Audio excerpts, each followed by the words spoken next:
Hey guys, how's it going? I've got Cole here with me, and we're going to be doing a live commentary for Sleepy Hollow. So we'll give you just a second to get everything synced up. We're right at the Paramount logo, which should be right at the very beginning. As I'm watching this on Stars. Alright. I have a fairly old DVD of it, Yeah, I which have I that had one.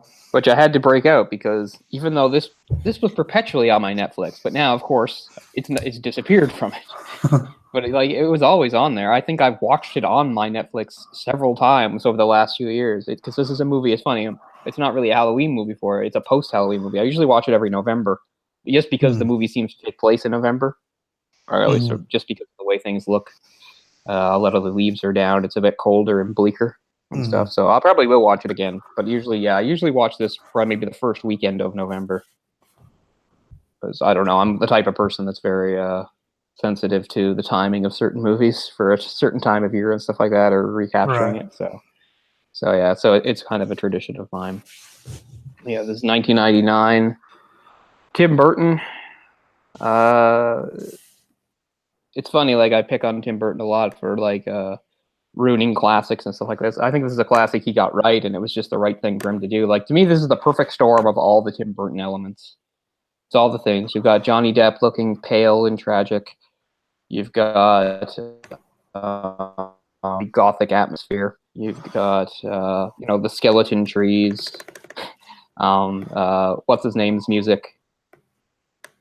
Uh, Denny Elfman. yeah, Danny Elfman's music with lots of spooky choruses of people going la la la la la and stuff like that. You even have Christopher Lee at the start, just in the start, but still, it's a really cool, nice little cameo sort of thing by Christopher Lee at the start here. So yeah, I really enjoy it. It's based on the well-known short story by the great American writer Washington Irving. Always a short story I've really enjoyed. The Legend of Sleepy Hollow.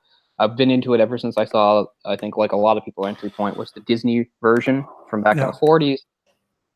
During World War II, a lot of Disney's talent, much like a lot of things happened to the NHL too, for instance, had to fight in the war. I almost said Nintendo. So the Disney studio was, was kind of short of personnel and stuff, and that's why in the World War II years they did. That's where you'll see a gap. Like if you look up, the history of their full length animated features. There's kind of a weird gap in the 40s because of World War II. Not that they didn't make anything, and one of the things they made was a double feature, which was one half of it was The Wind in the Willows, and the other was which was the bigger. Actually, it wasn't half and half. That was the bigger one. That was maybe about 75% of it, and then attacked onto it was the animated adaptation of Sleepy Hollow, which Oh. I've always found very creepy and very effective. They always would play it on Family Channel as part of Disney's Halloween treat. That's usually how I would watch it. But I've always found that, yeah, I mean, that's just a little short. It's maybe 15 minutes long. It's from sometime in the mid to late 40s. I can't remember what year exactly, but I've always found it really effective. It has a neat little song at the start, but then it really gets it going. It's the whole part of the story is Yeah. Ichabod going home alone, being pursued by the horsemen, and they leave you the same ambiguity that the original story has, which is, was it just that Braun guy playing a trick on him? Was it all in his head, or was it real? They just leave it. It's up to you. Now, this movie is going to give us the answers and stuff, but I don't mind. They're making a whole full feature film out of it. One of the things I like is it gives you a little mystery, and it is actually quite true to the original story. It talks about the family, the Von Tassels and stuff. These people are all mentioned in the story. So yeah, so I'm a big fan of sort of Gothic literature. I'm sure is nobody's surprised by that. So this has always been one of my favorite little snippets of it, and this is always one of my favorite live action movie adaptations of it. I can give Tim Burton a lot of grief, and we'll talk a little about Burton and his career as this movie goes on. But I'll always love this movie. Always love this movie. I mean, some of it is a little cheesy, and we're going to see a few spots of some very poor late '90s CG. Oh But no. that can't really be avoided. It's not going to ruin the movie or anything, but it's not going to look too good. But yeah, Oh, it's going to ruin the movie for me for sure. you can't focus on it. Christina Ricci's in here. She's another great cast. She's also very pale, and she has her massive bug eyes. And notably, the Horseman is played by two different people for most of the stunts and stuff. It's stuntman extraordinaire. Why can't I think of his name all of a sudden? I talk about him all the time. He's a wushu champion. He was Darth Maul. Was probably his most famous role. Oh yeah. Dan, is it Dan? Oh man, we always do this. We do always do this. I owe him better to remember his name better. Okay, I'm just gonna look it up. Damn it, we talked about this not too long ago, and I got it wrong too. Yeah, don't worry. I'm gonna make sure that I get it this time. But anyway, he is the horseman for most of the scenes where he's doing the badass stuff. But then, spoilers, people, for when they show like flashbacks on the Horseman when he had a head. He's played by Christopher Walken in a role that has no dialogue, but has him just going and grunting and stuff a lot. The Hessian, of course, is what he's. Ray Stevenson. Ray Stevenson, very good. So yeah, so it's Ray Stevenson who does that. That's why there's a part in the movie where he's gonna like go after a family, and he's got like some twin axes, and he's spinning them around. You can just sort of see some of the martial arts training there of him. But yeah, so kind of a cool dual thing there with two different actors playing the same character. Michael Gambon's in here. You're right up on the mic, dog. Michael Gambon's in there, for people that like are used to seeing him in the Harry Potter films. This movie's kind of a good sort of it's almost like a good audition tape for the Harry Potter films. It's like, see, he can play this kind of guy. I don't know. I always kind of link them together. Casper Van Dien's in here somewhere, which is really something. Wow. Well, cool. Well, those of you that just joined us, we are at the Paramount logo, and we'll go ahead and get started here. We got plenty of Burton to talk about tonight. Sure. Okay, we'll do a countdown, I guess. Go ahead and we'll count down. Go from 3, 2, 1, play. There we go. Once again, I'll try to make sure my volume's not too high. Trusty Paramount logo.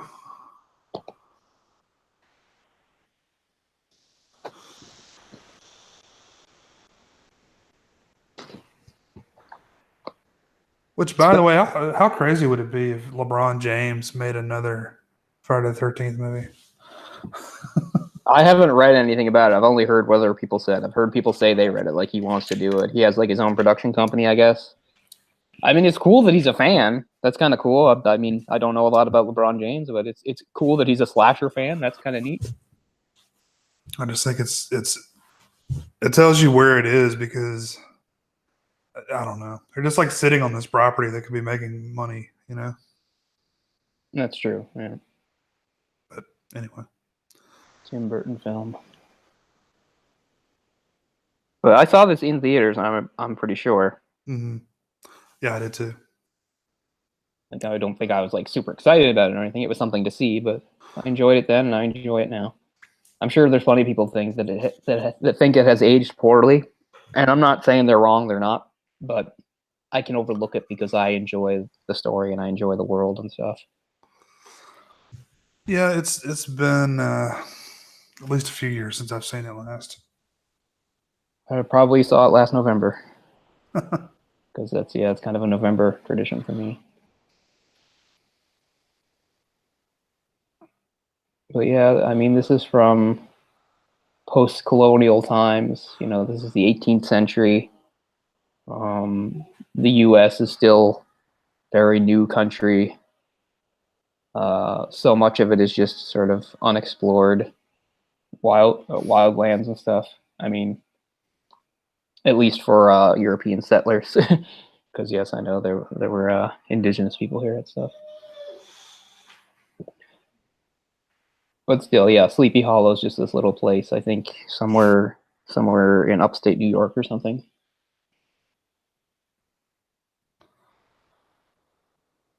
But everything's still very British because it's so early in American history.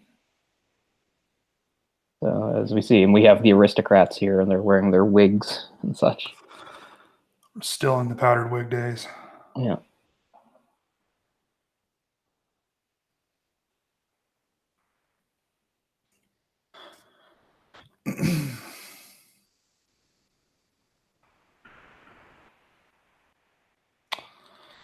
Yeah, I believe I have seen everything that he has done, with the exception of a few of these shorts.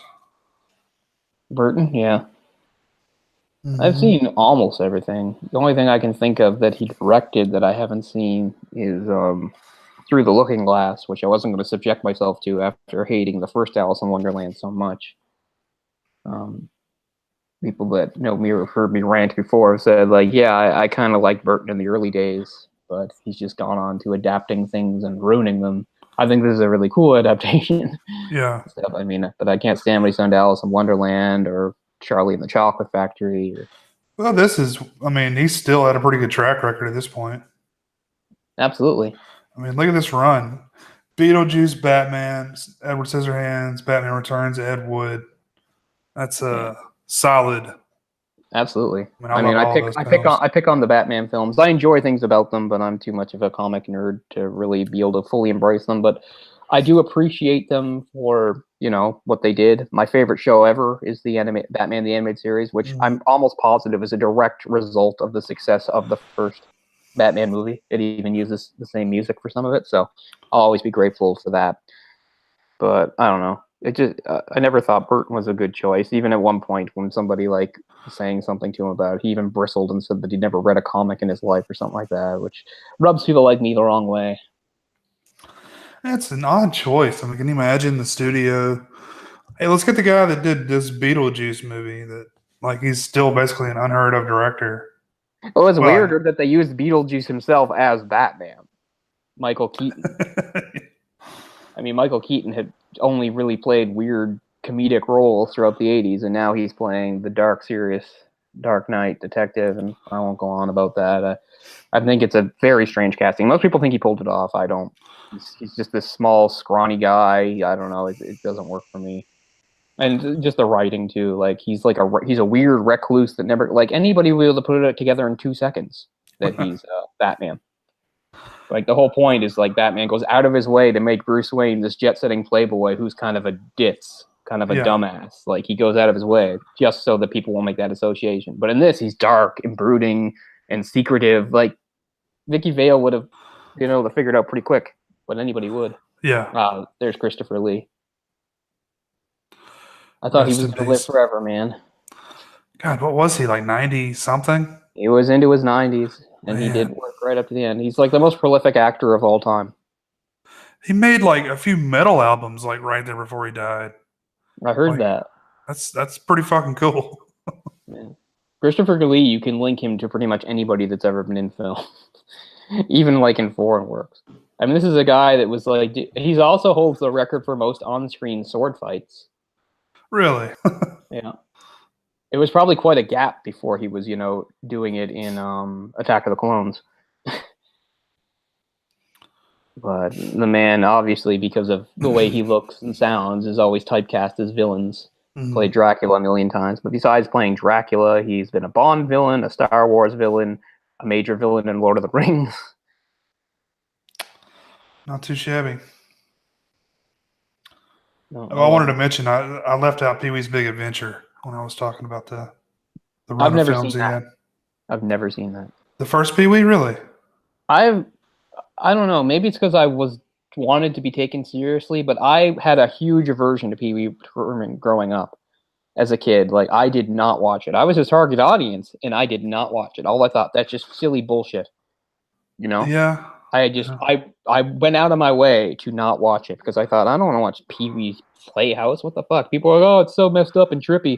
And that's the other thing. It's like it has all this stuff that older parents could Yeah. uh their the parents could be like experiencing and getting the in jokes and stuff, but all that was lost on me. So no, I never watched the show, never watched his movies, was never interested in the character as I a would recommend that first movie just because it's very Tim Burton esque.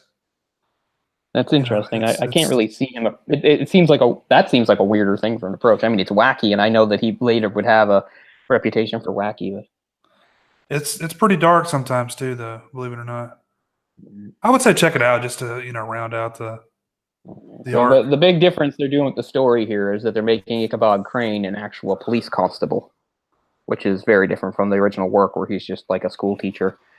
But in this, the whole idea, and the other thing is like it's 1799. He believes in the scientific method, which nobody believes in, and the whole thing here is he's a police constable in New York City, and they're sick of him trying to be scientific, so they kick him out. This is a little to get them out of their hair, and to see if his scientific methods work. They're like, okay, there's some murderer that we can't catch up in this place, Sleepy Hollow. You go try your scientific bullshit there and stuff, because like he wants to do autopsies and all this stuff, and they're like, and everybody, they're like, what? Cut up the body? That's ghastly. And Jeffrey Jones. That's a name you don't hear very much anymore. Very, very true. I like the part because that's the thing. They're like find a body in like the what is it? They find a body in the what's the word I'm looking for? Canal. And they're like, that means he's drowned. If the body's in the canal, they drown. Right. And he's like, no, it doesn't mean that at all. Sorry. But anyway, so that's the pretext. That's the setup for this movie, which that's kind of one of the bigger departures from the original short story, is this whole detective angle, which I'm fine with. Because yeah, the overall plot in this movie is like sort of a murder mystery type thing. Right. So what was up with his hand there that had all the? There's a flashback that will explain that. Okay. Forgotten. That's okay. It's not that big of a plot point really, but they try to work it in there because it has to do something with not just with his embracing of science, but his aversion to things like occult or magical and stuff. It ties into that. And of course, Christina Ricci, is revealed, is into that kind of stuff. And that's who he has sort of the romance with. But I love how this looks. Look how great everything looks. It does, yeah. I mean, that looks like it. That looks exactly like it's supposed to, like 1799, New England or whatever, in like November. Oh, the fog and the mist, the great architecture. Francis Ford Coppola. I didn't know that. Yeah, I knew that. Direct producer. Can you just imagine in those days, like everything smelled like feces, like everywhere you went. Yeah. And people that was their way of dealing with it, just dumping in the streets. But I mean, animals too, there's livestock everywhere. Like, could you imagine living in London in the 19th century? Even if you were rich, it was filthy as hell. Because it was the biggest city in the entire world at that time. Which is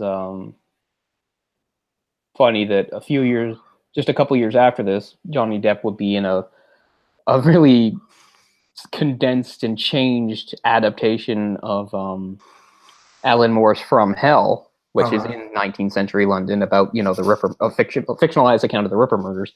And as much as that movie in no way lives up to the graphic novel, I enjoy that movie too. Not as much as this one.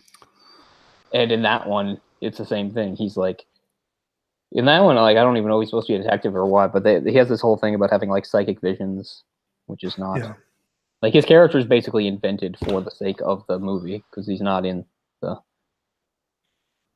thing, which, despite the fact that obviously it's a fictional take and has all sorts of different elements and stuff, most of the main characters were the real people involved. It's very historically accurate. The victims, the real police people that were involved, and some of the suspects and stuff like that. Yeah, so he shows up at some weird gothic house party. Did you ever get around to watching The Ninth Gate again? No, but I will. It's not good. It's not. It's not. I kind of like it. I'm not saying I love it or anything like that. I'm interested to see it again. It's been a few years. It's one of those I always think, it sounds really good. I don't remember it being good though. And yeah, it's not. I'd go back and find out it's not. Oh, there's Casper.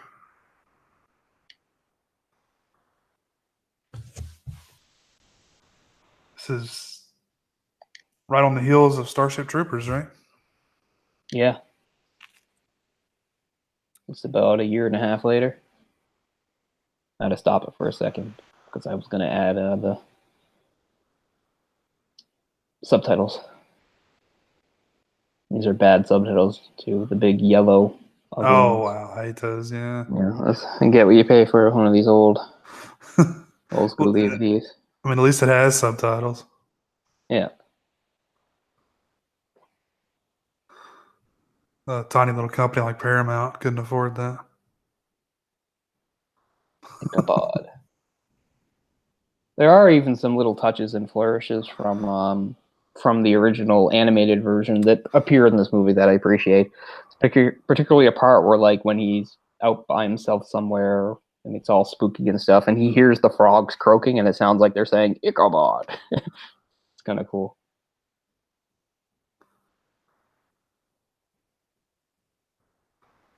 That's like some stuff out of uh, oh, the David Dead Ringers. Oh yeah, His tools he has there. yeah, tools, yeah. Are you a police constable? I am, but I'm also an amateur gynecologist. Imagine if such a thing existed, an amateur gynecologist. I dabble in gynecology. Yeah, I'm an It's a hobby. aspiring. It's a hobby of mine. Okay, now he's called into the room. They're going to give him the lowdown.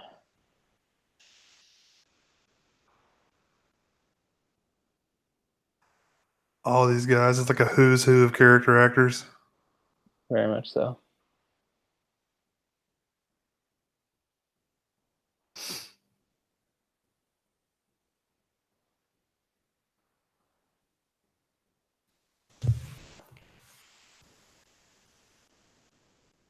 But, yeah, the Van Garretts and the Van Tassels, or whatever they're called. And I was reading about powdered wigs when we were talking when we did the was it Barry Oh, yeah. Barry Lyndon? Barry Yeah. Lyndon. Yeah. And you would think that it was because of like lice or whatever, but it's actually was it syphilis? It was one it was an STD that caused hair loss. That was like rampant. And they just thought they dress it up to make it look like it's some sort of dignified thing. Exactly. That's how I got started. I think my biggest problem clothing wise living back then is like the modern version of pants didn't even exist, right? I'd have a real problem with like these weird sort of like leggings they wear. Like you look at a pair of pants and it just seems so basic you assume they've been around forever, but not at all. It took quite a while for just like sort of what we see as, and now they mention taken by the headless horseman. Yeah, pants. They don't seem like too far of a stretch.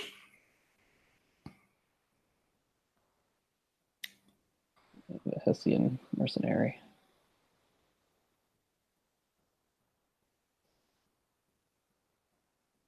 Now we get to see Christopher Walken. Yeah, syphilis. The big one. Patchy hair loss. And it was filed down. Oh, there he is. Yeah. Teeth filed down to points. I just like how he's the guy that just loved decapitating people. That's his backstory. This guy loved decapitation.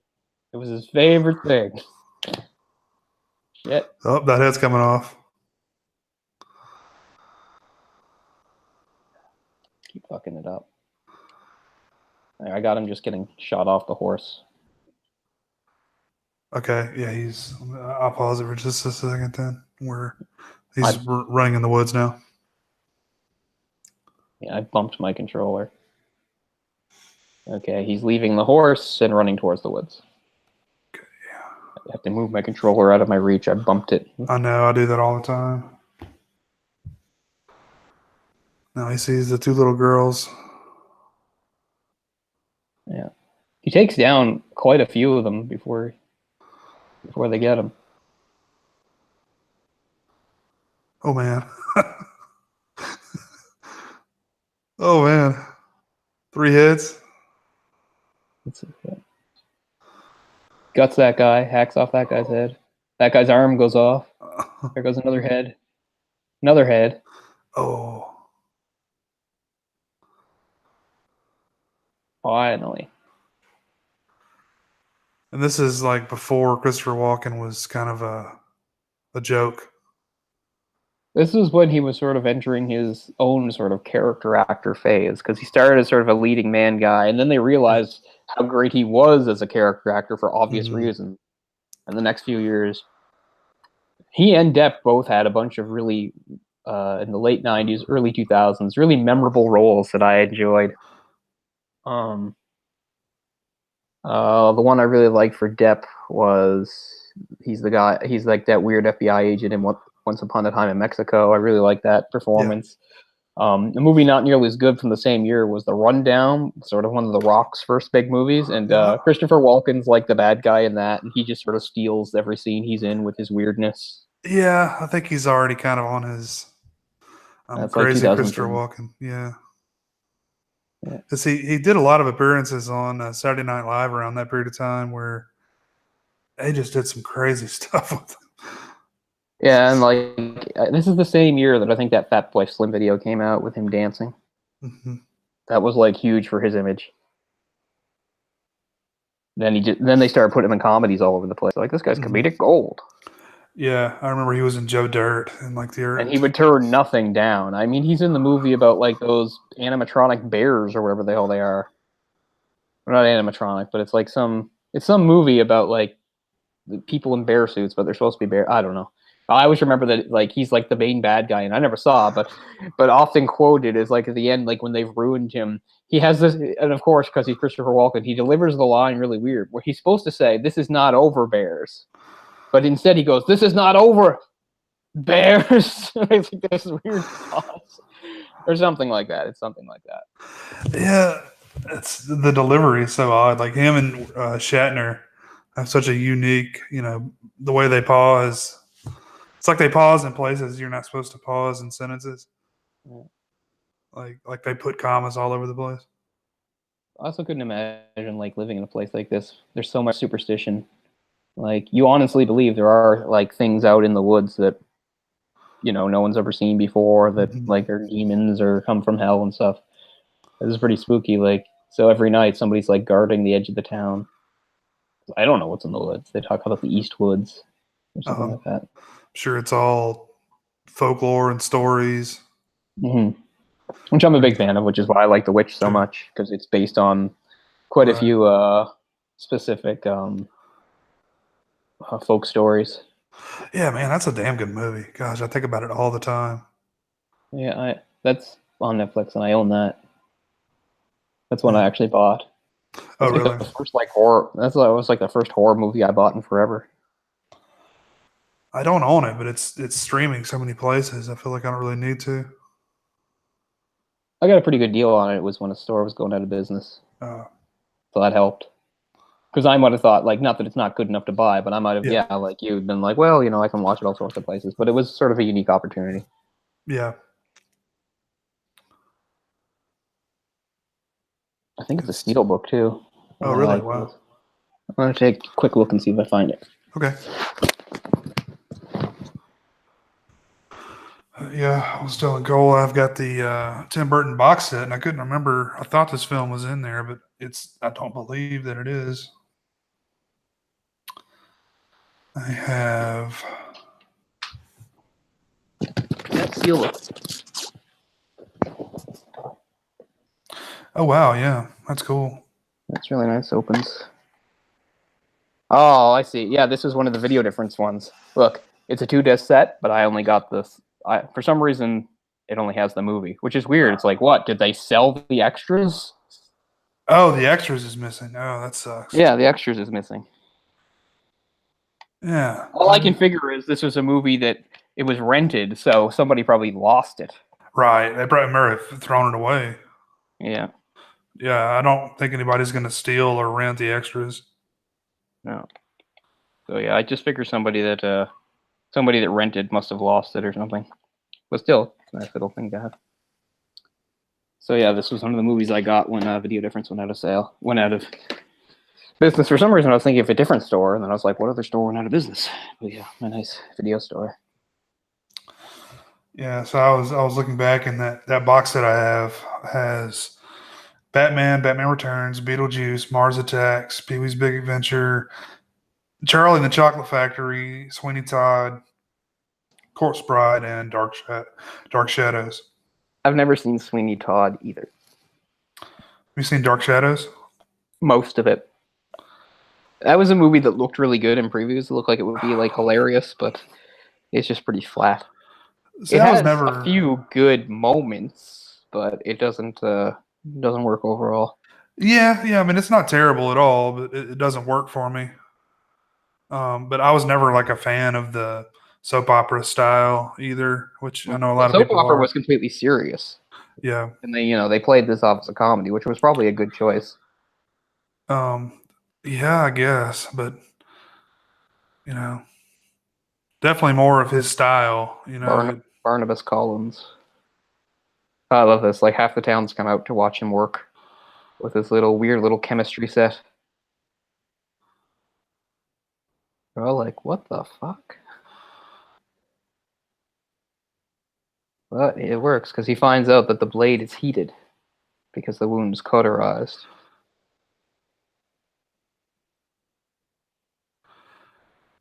I forget the term, but they're still in the days of like where they think like flies magically appear, right?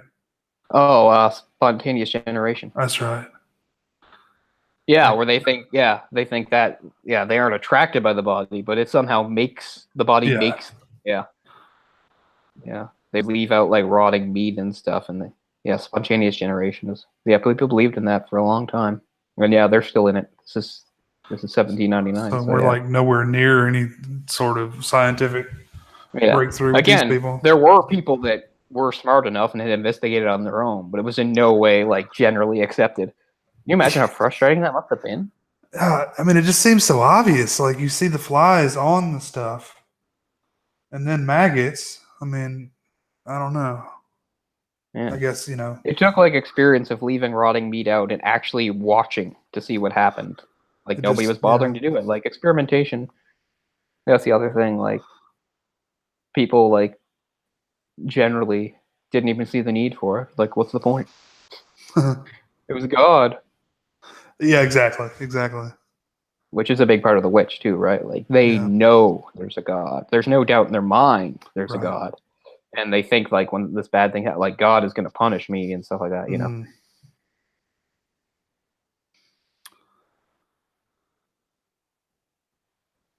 Who is that kid? I feel like I've seen him somewhere else. I don't know. His dad was the one who was guarding. I know the character, but I don't know the kid. Let's see if I can find out.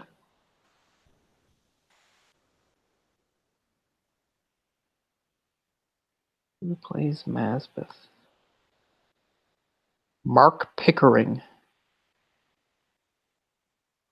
You saw him in Boardwalk Empire because you said Oh, you watched that. Really, the only thing I see on here. He's 33 now. hmm.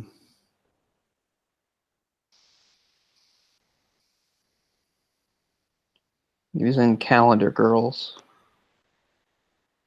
That's what the old ladies, right? Uh, yes. It's one my parents told me to see. I did not see it. Oh, I've seen him. He's one of the minor characters in the 2012 Les Mis, Oh, which I like a lot, except for, of course, Dumbass playing one of my favorite characters kind of mucks Russell everything up. Crowe. Russell Crowe. I love Javert, and then you just stick a guy that can't sing at all in there. One of my favorite songs is Stars, and he's just so tone deaf throughout the whole thing. Stars! Stars! I really uh, do like the movie, and it shows how much I like it in that he can't ruin it completely for me. But man, he sucks. He's right. Because it's a pretty good adaptation of the musical.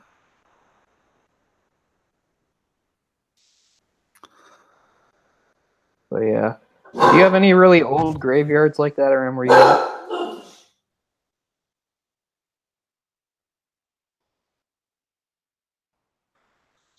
no, nothing older than maybe a few hundred years or a couple hundred years. Yeah. See, I live on the East Coast, so we have stuff that old. I mean, like Civil War times is probably about as old as it's going to get around here. Pretty decently old. But yeah, we've got graves from like at least the late Halifax was founded in 1749, so we have some graves from around that era. Like you can't make out anything; they're all just worn away and fallen down, but they're there. Yeah, it's like I've seen gravestones that are only, 50, 60 years old that have already worn away. Yeah, just all depends upon how they're taken care of and stuff, and what they're made out of. Oh, here's where he mentions the cauterization. Heated blade. And they're like, hellfire! But they're right.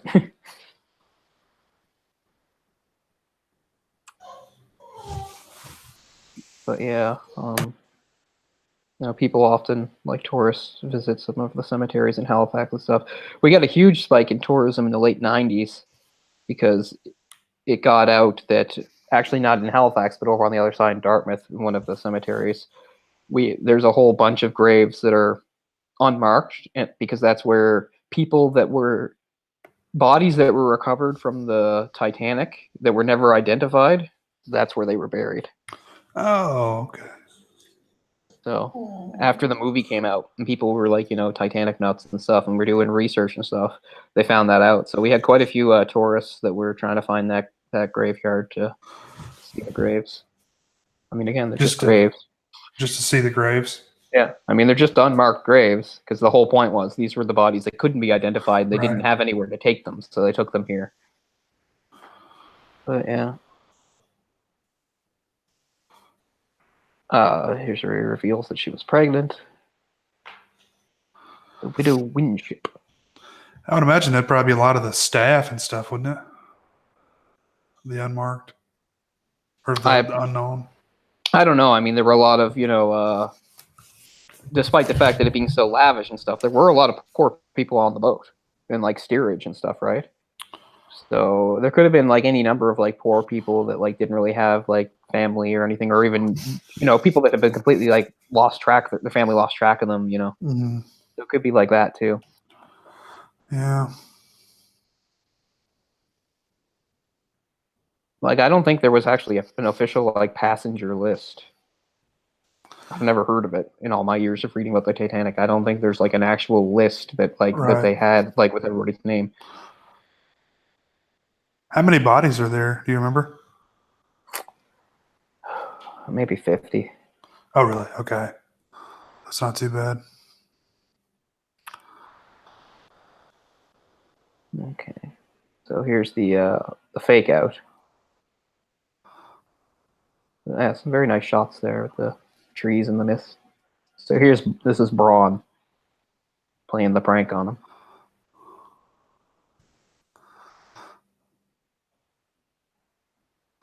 Had a pretty good arm on him to throw that pumpkin. I know, even a small pumpkin's heavy.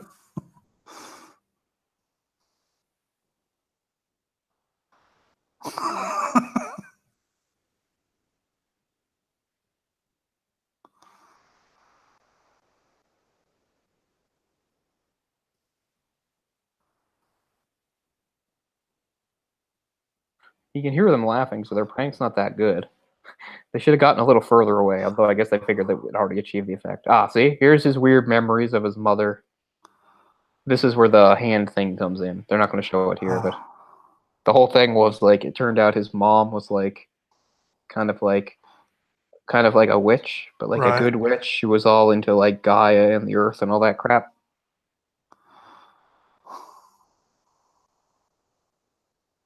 I don't know. You still meet some of those witches today. They're super annoying. Was this the lady that he married? In real life? Yeah. The one that he left for... Amber Heard? No, he left for the other lady that was in Sweeney Todd. I don't know.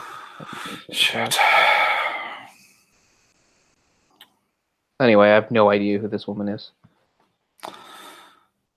Yeah, I believe that's her.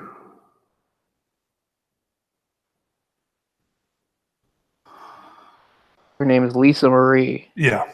Yeah, he was married to her. He left her for Helena Bonham Carter. Oh, he was actually with Helena Bonham Carter? I Yeah, didn't know they ever actually get together. Okay. I don't think they were married, but Wait, they are you? were. Who are you? Wait, who are? Oh, you're talking about Tim Burton. Oh, yeah, yeah. I thought you meant Depp. I was so confused. Oh, Yes, Tim. Yeah, she was married to Tim Burton between '93 and 2001. So yeah, they were married at the time of this movie. I thought you meant Depp. I'm sure Depp fucked everybody. Yeah, I'm sure. Like, you played my mom in that movie. That's hot. But she seems so, I don't know, seems so sickly. I don't know what, I don't know. I don't know what women see in him. Oh, a lot of chicks like that. He's so dark. He's so misunderstood. I guess. Yeah, she was in Ed Wood. Yeah. She was in Mars Attacks. She was in the terrible Planet of the Apes. Oh, that's what people forget. Tim Burton did the Planet of the Apes remake. I'm surprised that's not in your box set. I guess because they want people to forget about it. Oh, is it not? It may be. Holy shit, she's in the Lords of Salem. The shitty Rob Zombie movie. Of course, I guess you don't need to say shitty Rob Zombie movie. Just say Rob Zombie movie. People know it.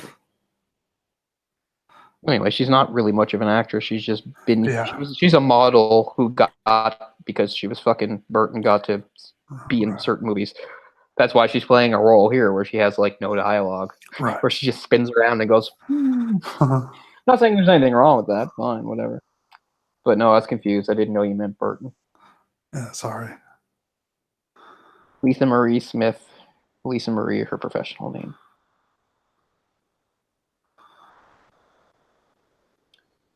But you're right.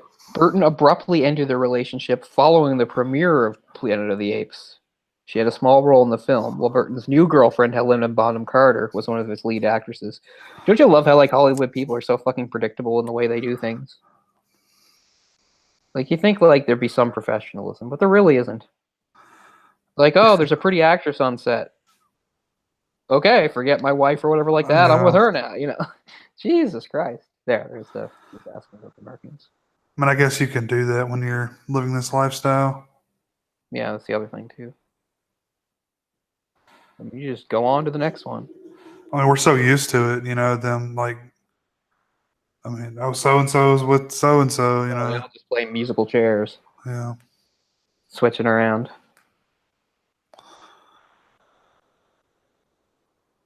That's why I'm surprised so many of them bothered to get married. I know. Like, you know it's not going to work.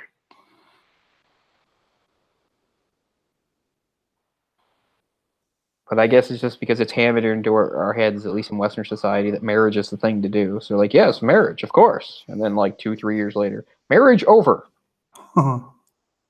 If that, yeah. No cardinals are here. That makes me sad. All the birds that come to Nova Scotia, no cardinals. Really? Yeah. I've never seen a cardinal in the wild. Well, I don't think cardinals. I don't think they fly south. So. Yeah, they certainly don't come up north here. We get a lot of birds. She's like, oh, it's magic. Because that's really what people were like back then. It's magic. Like, no, it's an optical illusion. Magic, yes. Do you guys have a lot of Canadian geese? Oh, God, yes. Well, so do we. Oh, I'm sure, yeah.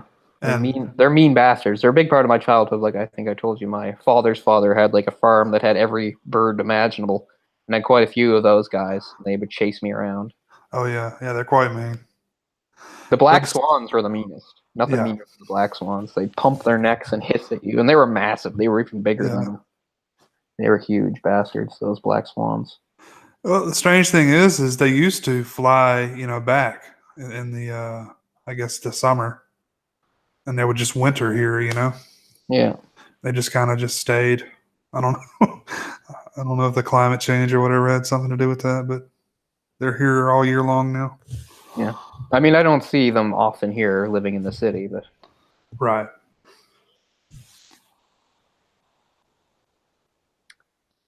But we have not a Canadian goose, but just like one of those big gray gooses. Or geese, sorry. One of those big geese. Lives in the public gardens. We had the same one for 20 years, and it died a few years ago. Now we have a new one. Looks exactly the same, just like a big, stupid-looking goose. But everybody loves it. Everybody loves the goose. Everybody comes to look at it and take pictures of it. Big dopey thing.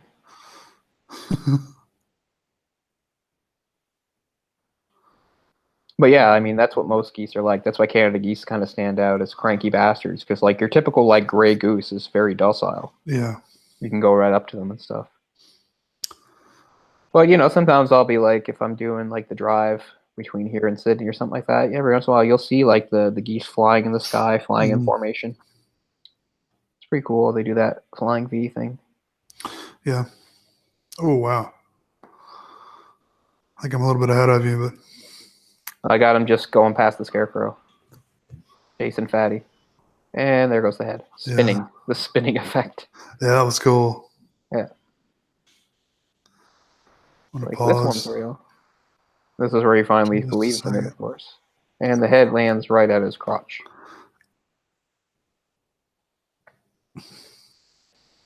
There's one good sword because he manages to like pick the head up by piercing the skull. And our brave hero faints.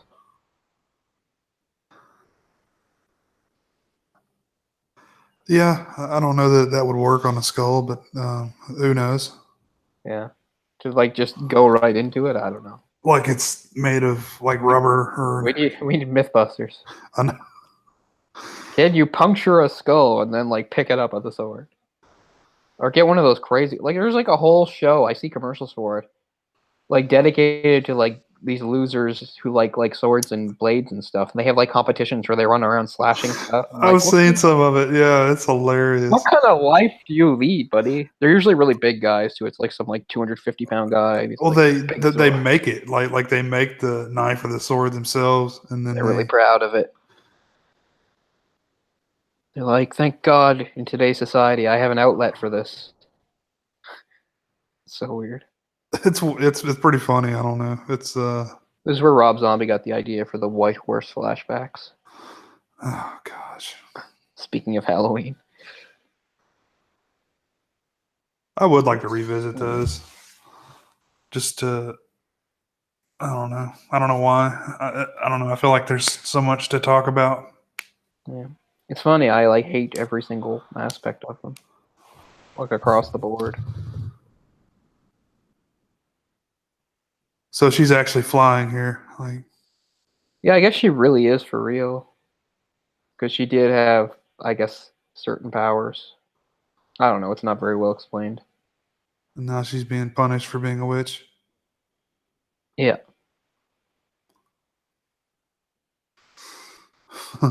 Read this.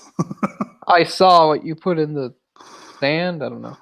It looks like the only book anybody read back then. It looked like the scribblings of a child on the sand too. It's like a star and like a seashell or something. They thought it was an evil spell.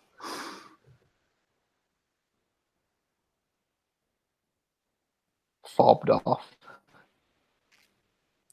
This is where now he knows for sure it's a real thing. And he's freaking out.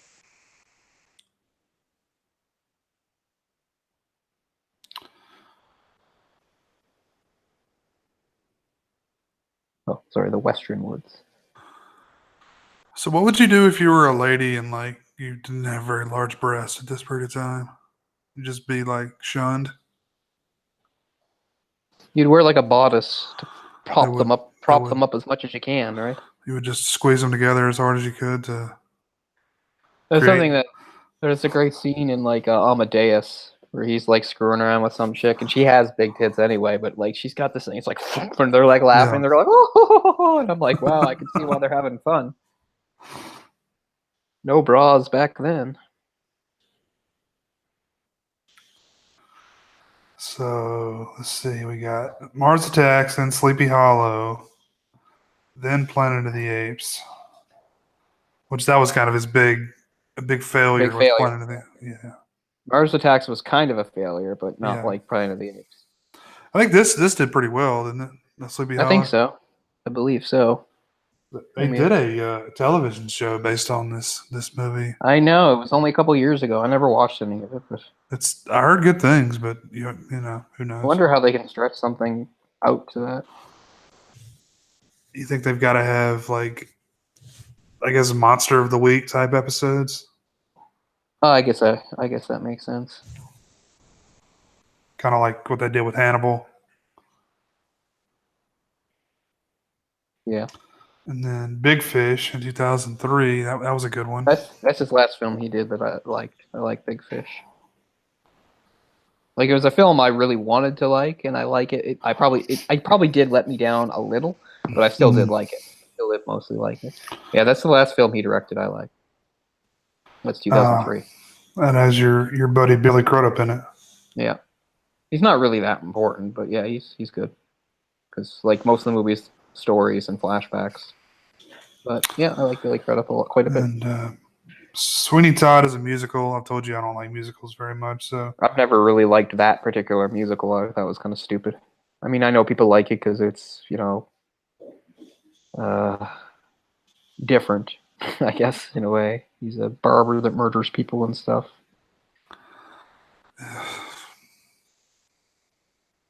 Alice in Wonderland, Dark Shadows, Frankenweenie. I like Frankenweenie. I thought it was okay. I can't say I liked it. And It was then good. Now meeting the Witch of the Western Woods. This is where the bad CG comes in, by the way. Although not just yet. Do you remember who she is? no, I don't. She's one of the little twin girls from the flashback. Oh, okay. The other one we've already seen. Okay. But we Yeah. don't know. Yeah. But yeah, this scene is punctuated by a fairly crappy looking effect.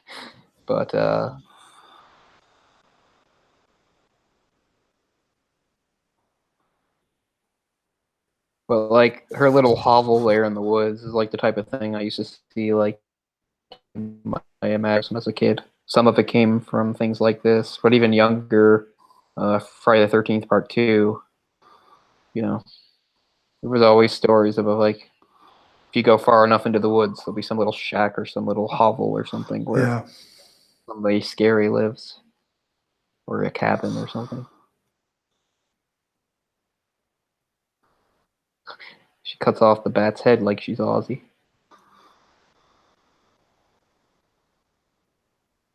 Oh wow, yeah, it's just a rock, like a rock cave type thing. Yeah. That's cool. Yeah, I mean, if I ever came upon that in the woods, I would not explore it. I might have to. Probably shouldn't, but I might. Okay, so here to get her answer, Oh yeah, she gets possessed. yeah. Oh, there we go. That wasn't good. I mean, to have this thing on top of you screaming at me, I probably. It's funny he passed out from the other. This is what would make me pass out. Oh man, I would die on sight. I think. I couldn't handle that on top of me going this horrible demon voice. Then it actually collapses on him, but he gets out of there. It's like, okay, we're gonna go now. Yeah, I know. When I was a kid, it was always. There's an old abandoned house out there where they do devil worship. You'd go out there and you'd find some random place, and there would just be pentagrams all over the walls. Kids just Kids vandalizing the painted, yeah. place. Yeah, Yeah. but I guess that was back in the days when Satanic Panic was still going on. Yeah, that hung in until probably the mid '90s, I'd say. Mm-hmm. It got going in the '80s, I'd say, because another movie that I always watch at this time of year, I was thinking about traditions, is of course for every Devil's Night I watch The Crow. Oh yeah. And again, I don't know what it's like where you live, but if you lived in the eastern United States and anywhere east of Quebec here, Devil's Night was a thing. from the late 70s into probably it had a bit of a revival, I think, in the mid 90s because of The Crow specifically. But I mean, even in my hometown, people were setting fires every once in a while on Devil's Night when I was a kid. That died out, but I just know that in certain parts, of the country, people had never even heard of it or just thought it was made up for the sake of The Crow. But if you lived in the East, yeah, it was a thing. It's pretty much dead now. Now, Devil's Night is what, the night before Halloween? Is that Yeah. how it is? Okay. Yeah.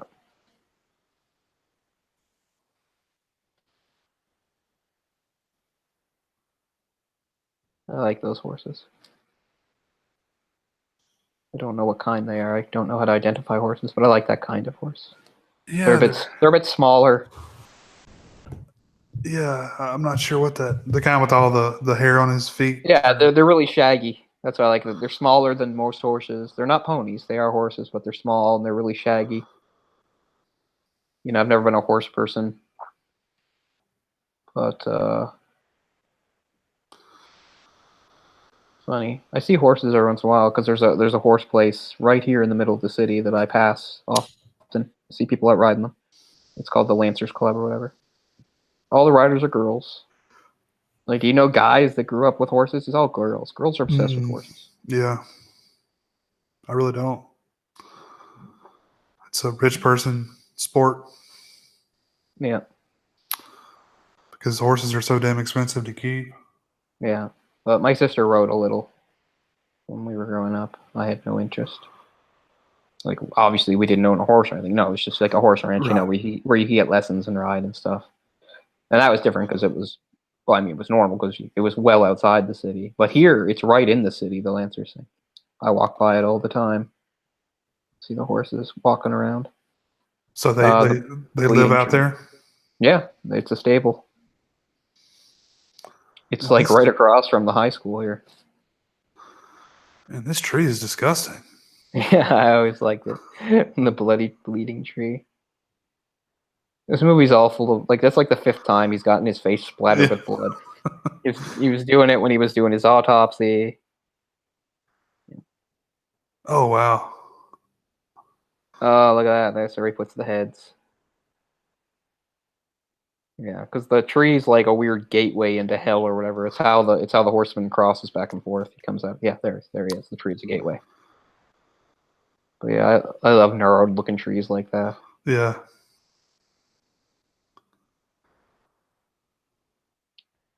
But yeah. Finally, quite a few leaves have come down. We have about that many leaves on the ground now. But 2 days, the day before yesterday and the day before that was cold, and now it's super warm again. It's disgustingly warm out there, and it's going to be like warm all week. Yep.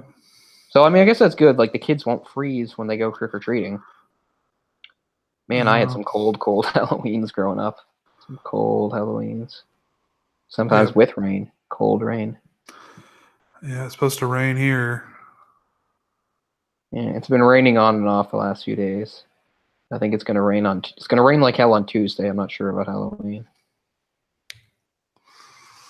But today the rain stopped, but it's really warm, and it's going to be just as warm tomorrow, which is weird. This month's just been all wild temperature swings.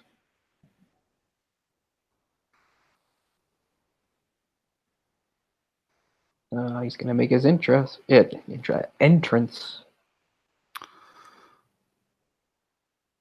The whole thing of like the skeleton like animating itself and stuff, like that's in like or something similar is like that is Reptile in Mortal Kombat. Oh, I don't even remember that. The first one? Yeah. Remember like when they go into the dark world or whatever, and then when they get attacked by Reptile, like at first Reptile's just like this horrible CG reptile thing running around following them. But when he turns into the guy, what happens is like Liu Kang finds him, grabs him, and kicks him, and he like lands in like a skeleton, and then like it like morphs into a man. Like I don't know, like really bad effects. Anyway, that little bit there is kind of similar.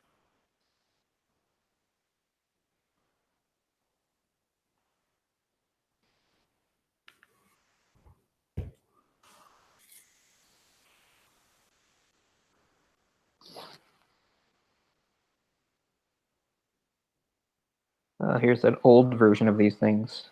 Oh, those are cool. Yeah, I've never seen one with the actual candles in it. Yeah.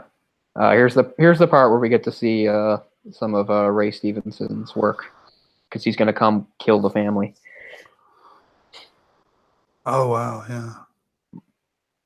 I mean, even the kid gets killed, although of course it's off screen. Yeah, the family gets wiped out. They're about to be punished for having all those demonic images. No, it has to do with the plot. Like one of them like knows something or something, because there's this whole plot that's like not part of the original story that they added for this movie. That I don't mind. This whole thing about the tassels and stuff and the Van Garretts. Right, it gets explained. Oh shit. There we go. Yeah, there's Ray Stevenson doing some nice axe work. Just immediately shut your husband out in that room by himself. Well, he told her to run. She's a dutiful wife. Doesn't help her anyway. Run. By run, I mean run, not hide like in a corner. There's no back way out. They're fucked. But it's gonna go under the floor. He'll be fine. Yeah, he'll be fine.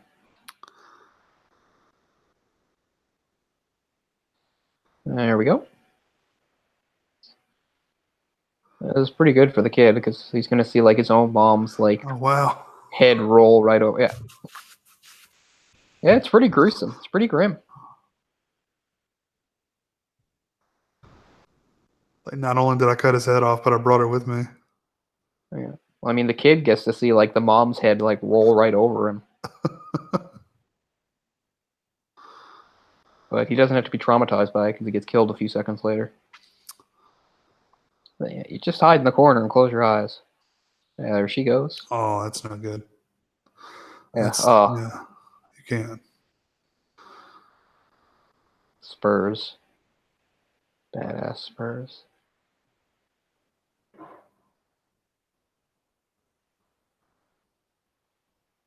Jeez, cat, can I have a little more space? Yeah, she's lying right here. You're always clingy when I do these things. Other times you could ignore me for hours, but when I get in front of the camera, you become incredibly clingy. Yeah, that's good. Oh man, you think he's gonna get away? Yeah, then nope. The headless. You don't need ears to hear when you're the horseman. Great scream here too. Sounds like a little girl. I'd sound like a little girl too. Not making fun of the kid. I'm a grown man. I'd be like, yeah. But see, he's only supposed to kill them. So Braun here attacks him, but he's gonna let him go. Watch, because the whole thing is the horseman's actually being controlled to kill specific people. And even though he shoots him, this guy's not on the list. I can't remember. They say in the flashback that the horse's name is Daredevil. I can't remember if that's actually in the original story or just something they added. Reload. Yeah, firearms were not exactly reliable in those days. But watch, see, he's going to leave him. He's like, yeah, fuck you. But he's like, no, you have to fight me. Okay, if you insist.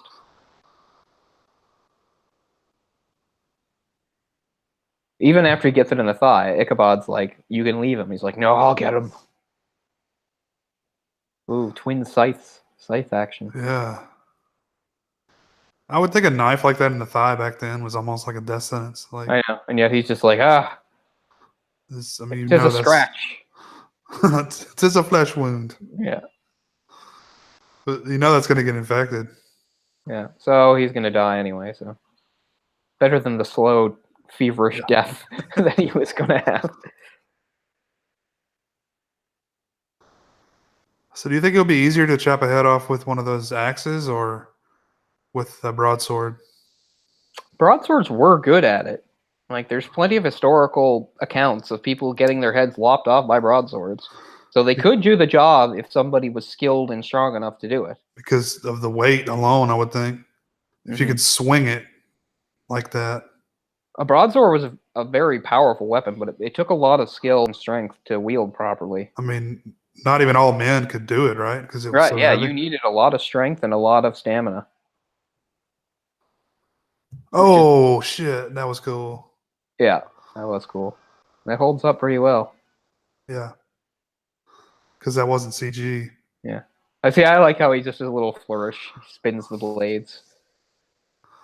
Like, Yeah, that's probably totally him that added all that stuff too. oh yeah. That's why else would that would that flare be in there? Mm-hmm. And But it it might as works. well. Yeah, it Yeah, works. Like I said, would anybody really remember Darth Maul if he wasn't doing the butterfly kick? I wouldn't remember Darth Maul unless he showed me his double-sided lightsaber. Yeah. Oh my god, isn't that painful in Solo? I mean, it was enough. You saw the hood. Like, if you pulled the hood back, fine. Good enough reveal. Oh shit, it's Darth Maul. But then he Yeah, just turns his lightsaber on for no reason and it spins it just like around. twirls it for no reason. Yeah, Like, it's you're having a conversation over, like, a telecommunicator. Why are you taking out... Well, I want the audience to know. but is he not a memorable looking character enough? Like he's Yeah. pretty distinctive. Uh, You would think. I mean, there's going to be yeah, like, the way... Not to get into it, but that seems like there's going to have to be a Solo, too, now. I mean, it's... uh, it didn't do very well. I don't think so. Not according to their standards. not according to their standards. I went and saw it. Yeah, I did too. I've seen all the new ones. I've seen all the. I've seen every Star Wars movie in theater, every single one, Yeah, I think and I've I'm even seen. counting the animated Clone Wars. I saw that in theaters too. Oh wow, I didn't know that came out in theaters. Well, no, I didn't Yeah, see those. before they made the show, there was like a 2004 movie that was like a lead in into the show. It's not terrible, but it's not worth being a movie because it just play. Because especially if you're familiar with the show, it just plays as like an extended episode of the show. That's all. Like, there's nothing. I love this super white church. Let's see, in '83, I believe it was, I was taken to Jedi. I don't remember any of it, but I was there. Well, that's pretty cool. I can't claim that. I was not there, for the original run for any of the movies. That But was I the saw only. but I Yeah, saw the original trilogy when it got re-released in '97. yeah, I saw those, And and I saw the prequels, and I've seen the new ones. I've But seen every single one. I didn't see the animated. Yeah, no, even that one I've seen every single one in theaters. I think I saw the Force Awakens and the Last Jedi twice. I believe. I saw The Force Awakens twice. I should have seen the The Last Jedi twice because I really like it.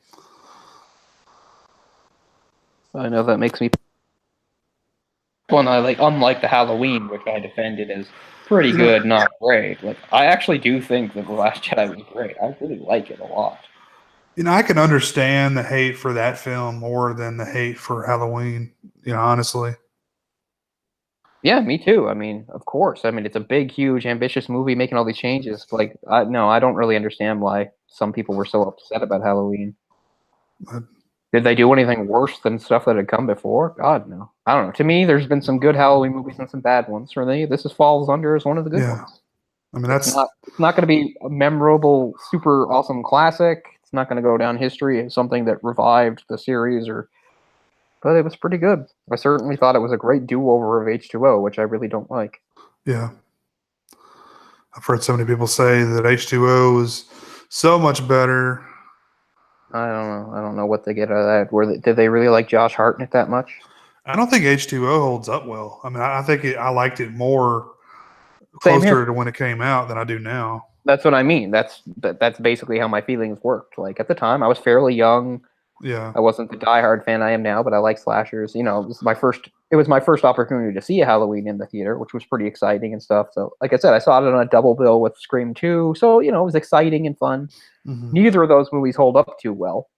But although I still like it, I still like Scream 2, even though just because I really like I'm a sucker for the Scream series. Yeah. But H2O, like, I can't find anything to like in there. I just find it bland. and watered down. Scream was 96, right? Yeah. And then What? Scream 2 was 97. And Oh, was it? Okay, 1 year later. yeah, and Scream 3 wasn't until 2000. There was a bit of a gap. And then what year was H2O? 98. So, okay, so right there. And I mean, hell, Kevin. Most likely H2O wouldn't even happened if Scream hadn't been the big success it was. Because Halloween basically had its last gasp with Part 6 in 95 when, slashers were completely dead. Like, nobody cared about Halloween 6 when it came out. And I'm not saying they should have because it wasn't very good. But Scream came out and completely changed things. And then we had sort of the neo-slasher era, which wasn't great, but I'm still grateful for it. As I said, like on the last show that we did on Halloween, like that golden era of slashers will never be repeated. We're never going to get into a thing where we see slashers that good again. Like, it's just not realistic. I'm not saying there can't be good slashers anymore. Of course there can, but you can't. There's not going to be like an era like that. Eras. I don't think there's an audience for it. I don't think people would watch slashers in the same, I guess, as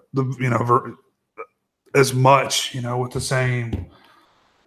I don't know. It was like something new, and people just like love the concept. Now it just seems like it's been done to death. Yeah, in the early '80s, a slasher was kind of edgy. Yeah, it was kind of pushing the envelope. Even though if they were derivative, there was still something that made them different and exciting.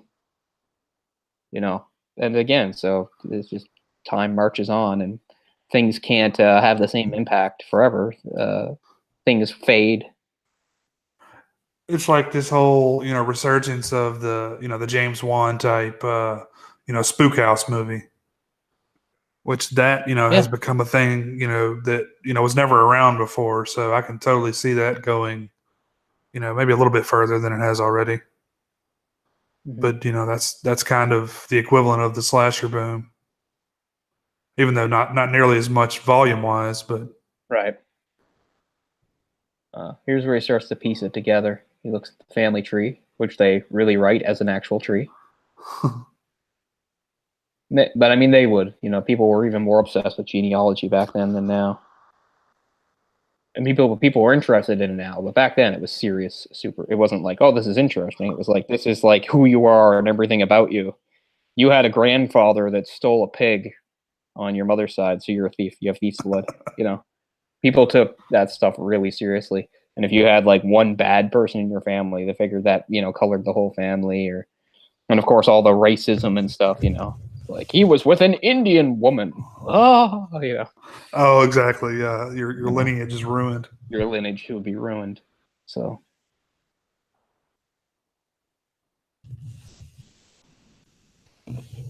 But I always like family tree stuff. I'm finally reading one of the books I got out of the library last week was the Girl with the Dragon Tattoo, which I'd never actually read.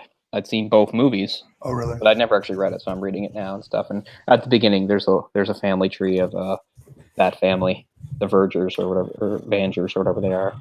I would imagine it's a pretty good book. Oh yeah, very good. You can understand why it did so well.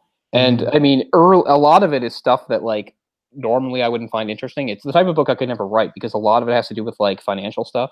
Because the whole thing starts with like a big scandal, right? Like he's a financial reporter. Like he's the exact opposite kind of reporter I was and would ever be.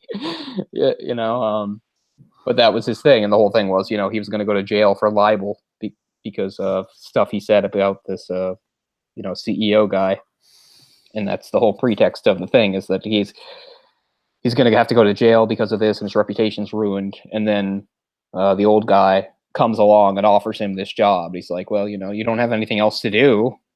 Look into this mystery for me. I'm an old man. I'm going to die. I want to know the truth, and you're going to do it. We're going to pretend you're going to write a book. But anyway, so there's a lot of stuff in the early chapters just talking about like, his history as a financial reporter, and then, the way he was able to like bring down people that were breaking the law and stuff like that. And it is interesting. It's written in an interesting fashion, but it's not the type of stuff that I would normally be into. Yeah. But anyway, what made me got interested is because I'd never read the books. I always meant to eventually read the books. Of course, he died before he ever got to see the success of the books on film. Mm-hmm. They were all made into film, and I never saw the other two, and they're on Netflix now. So the girl who kicked a hornet's nest and the girl who played with fire. So I'm going to watch them quite soon because in November, the newest one's going to be a movie, The Girl in the Spider's Web, which of course was not written by him. It's a different author picked up the series and wrote it. So I kind of want to see that movie. So I want to equate myself with everything. So Is Naomi Rapace going to reprise her role? no, it's a different actress. I mean, she looks the part. It's nice when they actually pay attention to stuff. And again, like I'm that kind of writer too, where I have a specific, if I specifically describe how a character physically looks, I want them to fucking pay attention to it, and they do. Yeah. I mean, she probably Naomi Rapace and whatever her name is, Rooney Mara are a bit bigger than the character described in the book. In the book, she's described as like 4'11", 90 pounds, and that's very tiny and hard to find. But still, Oh wow, yeah, that's a tiny lady. That's really tiny, right? It's like my sister, but they still do a pretty good casting job. She is small, she's young looking, she's mostly kind of flat chested, and obviously she's got all the piercings. Like that's her character. That's who she is. Like I hate it when they goes, oh fuck that. We'll just get I'm gonna blonde hair, huge tits, nailed it. Yeah, and that's kind of how they do it. That's how Hollywood does it. Yeah. Well, did you see the David Fincher? I'm sure you did. Yeah, I've seen both versions. It's fine. It's again, it's kind of unnecessary because everything's the same. It's just all it is the same story with different actors and they're speaking English. That's the only difference. The one thing I like better about the Fincher is not very important, but towards the end when Martin has him captured in his basement and he's got like this crazy murder basement. The murder basement is much better looking in Fincher's. Like it's much more specialized. It doesn't look nearly as specialized in the original Swedish movie. Like it's fine. He's got the apparatus that he pulls him up to the thing, but they do a bit more set dressing in the Fincher version. It's a real scary looking murder basement, but that's like the only thing I think is better, and it's not really that important. Yeah, I haven't seen. Oh, okay. I haven't seen the Fincher movie. It's worth seeing, I guess. It's certainly competently done. But again, I mean, it's the same story. It's the same. And I mean, in a way, that's good. They're not going to make any big changes or anything like that. Yeah, I'm just tired of the concept of remaking foreign films for an American audience. Especially in this one's case, because sometimes if you remake a foreign film, what you might do is you'll relocate it and make it American. They don't do that. It's still in Sweden.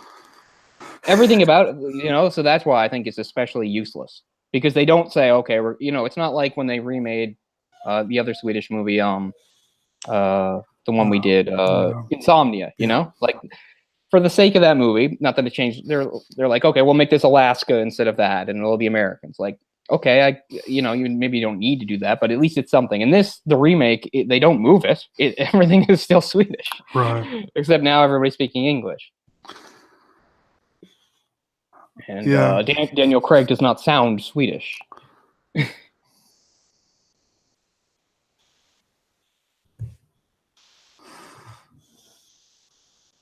Yeah, so we covered some stuff there. He sees that after getting mad at Christina Ricci, she's actually kind of like his mom was, and she was trying to protect him with good magic and blah, blah, blah.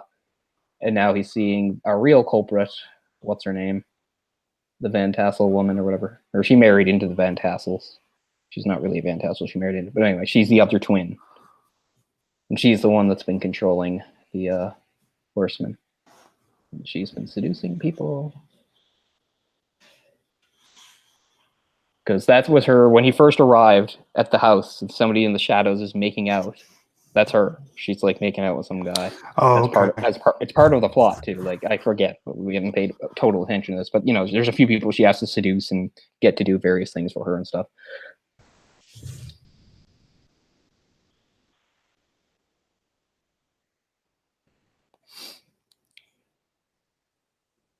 Yeah.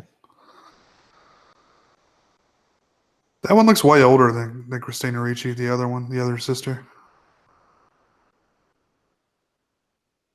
Oh, no, she's not Christina Ricci's sister. They are older. Ah, okay. The other sister was the witch in the woods. Oh, okay, I got you. So yeah, she's supposed to be like probably in her like 40s. But no, Christina Ricci's not one of them. She's one of those guys' daughters. I can't remember which one.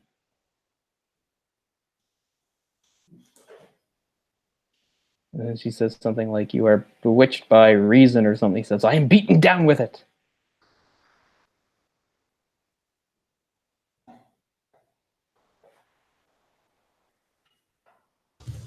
Yeah, they did a good job getting like the two, like the palest female actress and the palest male actor in these roles, opposite each other. Yeah, at least Winona Ryder's not in this. Oh yeah, she was like another pet of Burton. And very pale. I don't have anything against her as a person, but I think she's a terrible actress. I can't think of a single thing she did that was ever good. Like The Age of Innocence might have been a good movie. She hadn't fucking ruined it. I mean, I like Heathers Yeah, for what it is. I mean, she's super young in that. She's also like that's the other thing. Like there were a couple things that inspired the goth movement. Beetlejuice, her character in Beetlejuice inspired like a billion goth chicks and people. Well, and then Bram Stoker's Dracula. Yeah, she's just awful. She's not the only one. Keanu Reeves is awful too. I hate that movie for a lot of reasons. We won't go into it, but I mean their acting is terrible. But I mean, for her, I'm just used to her like being terrible. She's in the Alien movie, and all her character does is whine. She whines nonstop through that movie. Mostly it's because she says we can't trust Ripley, but she just repeats it over and over again. She's like, no, we can't trust her. Like, oh, I hate her character so much. And it turns out she's the robot. Can't believe the robot would be so whiny. She's bitches the whole time. Or cyborg? What's the right term? Not cyborg. Android. Android. Yeah, Android.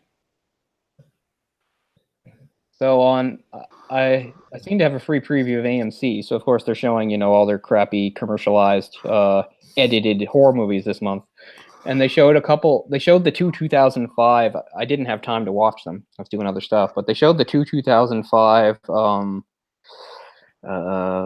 Hellraisers back to back. Deader and Hell World. One of them has what's his name in it, which makes sense because he has to be in everything. Lance Henriksen. Yeah.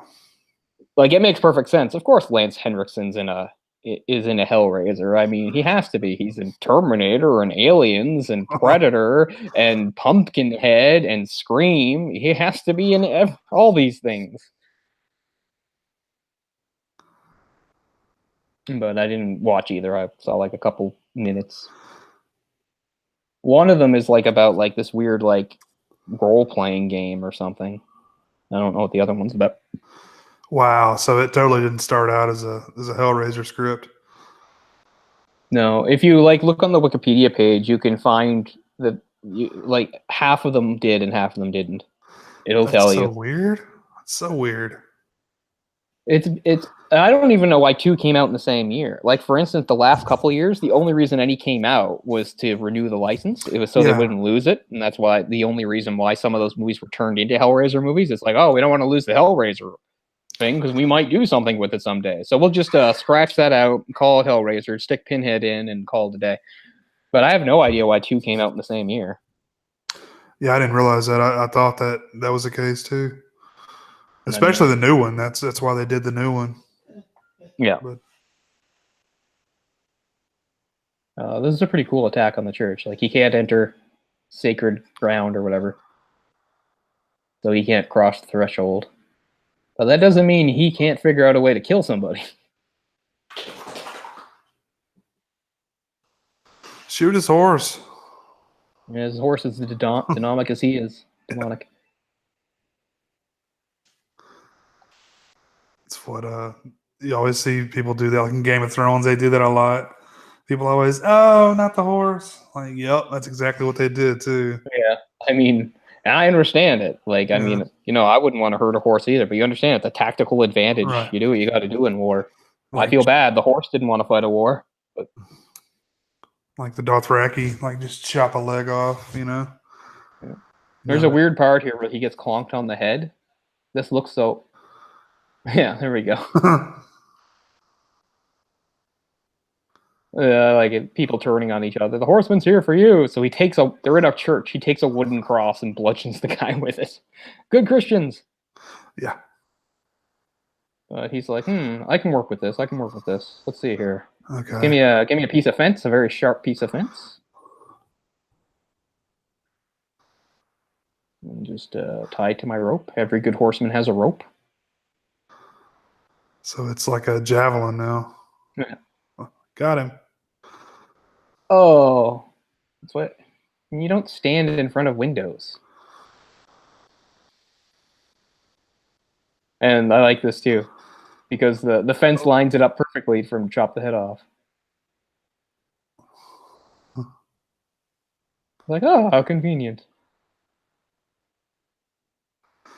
You got to chop the head off. Oh.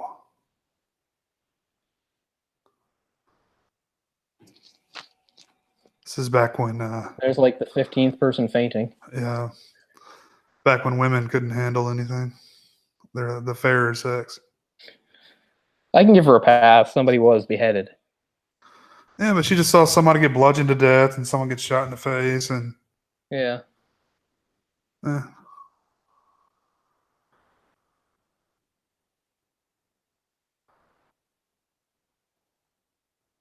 I don't know. I've seen some of those real beheadings on YouTube. They are pretty hardcore. I'm glad I haven't seen that. Not on YouTube, on like other things. I was gonna say, I don't think YouTube would. They frown upon that, yeah. I mean, all sorts of horrible stuff does go up on YouTube before they get it off. But I mean, yeah, that is true. Especially all like these, like you showed me, like all these shooters. Oh man, like a live leak or something like that. I think maybe one that puts that stuff up. It's not something that I like seek out, but every once in a while someone will post it and I'll get interested. Oh yeah, morbid curiosity. Exactly. And I'm always, not happy that I did it. Yeah. But shooters have replaced serial killers in today's society. That's the way to grab the spotlight, and it's quicker and it's easier and stuff. But it's a lot less cinematic. It's a lot less interesting. That's why we still have shows like CSI that make it and stuff that make it seem, and Criminal Minds that make it seem like, I mean, serial killers, they still exist. They're still, I think, estimated to be about several hundred operating right now in the U.S., but they're overshadowed. And yet, when was the last time you saw a television show that actually dealt with a mass shooting? They don't touch it. They won't touch that stuff. It's too sensitive. It's not as, I mean, I don't think it's as interesting either. It's also not as interesting. It doesn't craft the kind of narrative. Yeah. That's what I mean. I mean, think about like the Zodiac killer. He called himself Zodiac. He fucked with the cops and stuff. Now, today, and I'm not trying to say what kind of killing is better, because killing is killing and it's wrong. But I mean, now we have like whiny bitches that go on YouTube and go, society, and then they go and shoot people. You know, what do you think is going to be more cinematic and interesting to make a TV show plot about? You know?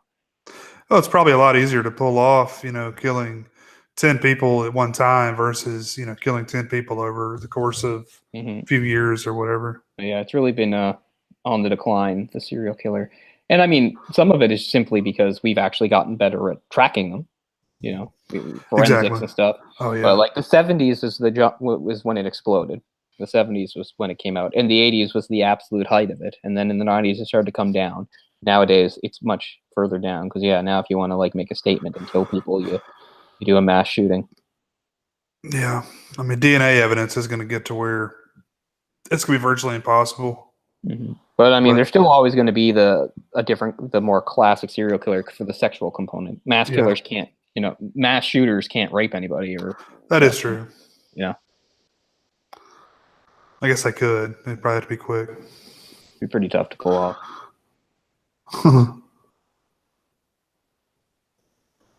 But yeah. But there's plenty of people nowadays that have been like diagnosed kind of after the fact that probably if they had lived in an earlier time, they might have been serial killers, but they chose the mass killer route. Mm-hmm. Most notably, probably one of the Columbine shooters. There's really? Harris. Claiborne was kind of what people pictured. Like, he was mad and wanted to like hurt people and stuff, and he had rage. But a lot of people think that like if he hadn't met Harris, he probably wouldn't have done anything. And if he actually gotten help, he could have actually had a normal life and never even committed a crime. Whereas Harris was a true psychopath. Mm-hmm. And Harris, they found like in his journals and stuff like that. Like he wasn't just rage; it was contempt. He just had contempt for people in general and humanity, and he just wanted to hurt and inflict the maximum amount.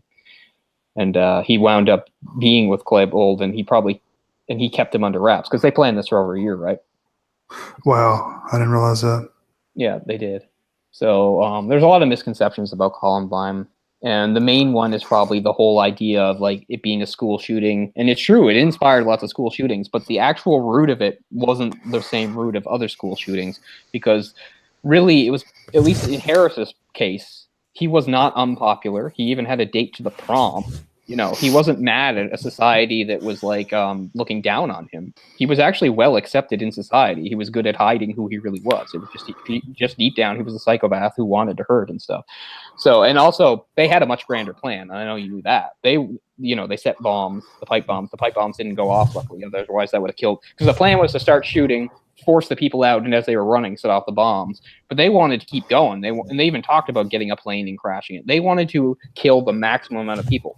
But since they didn't, people focused on the venue, school. But school was only the start of it. That was only a small piece of their overall plan. And that's the main thing that people get wrong. People that, like us, that just watch it, or people that were even inspired by it. Because a lot of the people who were inspired by it didn't actually realize the whole thing. They were just like, yeah, go to school and kill all those fuckers that look down on me. Which was really not what Columbine was. They wanted to kill as many people as they could. I haven't done a lot of research on that. I wasn't aware of a lot of that. Yeah. Those two, they were super ambitious. They didn't want to like kill jocks and pretty girls. They wanted to kill everyone, anyone they could. Yeah. They're like the scariest one, right? Like they're all like they have body armor on, and they're the ones with like, I guess Uzis in each hand. That's them? Oh right? Yeah, I've seen the footage. The video footage, yeah, it's scary stuff. But I mean, and there's there's eyewitness accounts of like Harris shooting somebody, not killing them, and sort of like laughing at them and then finishing them off. Like he just had that horrible, dark, evilness to him. Yeah, I know I go on and on about this, but whenever people need blood in movies, they cut themselves across the palm. That's like one of the worst places to cut yourself. Never, if you need blood for something, don't cut yourself there. It hurts like hell, and it disables your hand completely. Right. Like cut your arm or something. And they always act like it doesn't hurt. Like, okay, just drag a knife across your palm. Like, because see how much good that feels. It's the nerve endings, right? Lots of nerve endings. Yeah, and because just look at the way your hand, it moves and flexes, right? Yeah. Like every little movement. Well, in movies, they're always like, we need some blood. No problem. You just completely disabled your hand. You should be like at least holding your hand and grimacing. They're like, yeah, I'm fine, and now I can use the hand. That's always been a pet peeve of mine. They always cut across the palm. And like Stand By Me, and I think in like they use like a piece of broken glass or something too. It's not even like a sharp knife. It's like a jagged piece of. Yeah, I accept that they're tough, brave kids, but in reality, they'd be like, God, they wouldn't just solemnly, I would be right now, man. I wouldn't want that shit done to me at all. Oh no, it's an awful place. Yeah, I don't think I've had an injury quite that bad on my palm, but yeah, it takes a long time to heal. It's also prone to infection because you're always, sticking it on places and putting it where it. This is her revealing the whole plot and talking about how she was one of the two and she was left destitute and stuff, and now she managed to, and she blamed the Van Tassels for her family's poverty and all this stuff. So she changed her name and married her way into the family and blah blah blah. Found the Hessian's grave, made a deal with the devil or some bullshit, and all this stuff. Who is that actress? Given her big Scooby-Doo reveal. Hold on, I had it. Let me go back to it. I had it. She looks very familiar. Oh yeah, she's hold on, I had it. She's Miranda Richardson. And she's in lots and lots of stuff. And of course, just like several of these actors, she made her way into one of the Harry Potter films. But She's when she's much younger, she's one of my favorite movies, a movie that you and I did on the Pocket Dimension, Empire of the Sun. Was she the mom? I think so, yeah. She's 60 now. This movie's not quite 20 years ago. So yeah, she would have been in her early 40s. Wow. So we're looking at Like a lot of these English actors, she did a lot of theater. We're looking at big 20th anniversary editions of this stuff next year. I'm all for it. Like I said, I need to get a decent version of this movie. I've just got my really old DVD. I don't remember her in Spider, but she's in the Cronenberg films Spider. Oh, that's funny. She's Rita Skeeter in the Harry Potters. I know. In the later parts of the Harry Potter series, there's like this in the they live in the wizard world, right? She's like a wizard version of a reporter. Oh yeah. And she's just like this, total, as you might imagine, like stereotypical fudge the facts, get anything for the story reporter. And there's this whole thing during the fourth book where Harry gets in that wizard tournament where she's there and she's trying to interview him and she's pissing him off and stuff. She's kind of funny. Rita Skeeter. But yeah, now I can see she pretty much looks the same. She's in Muppets Most Wanted.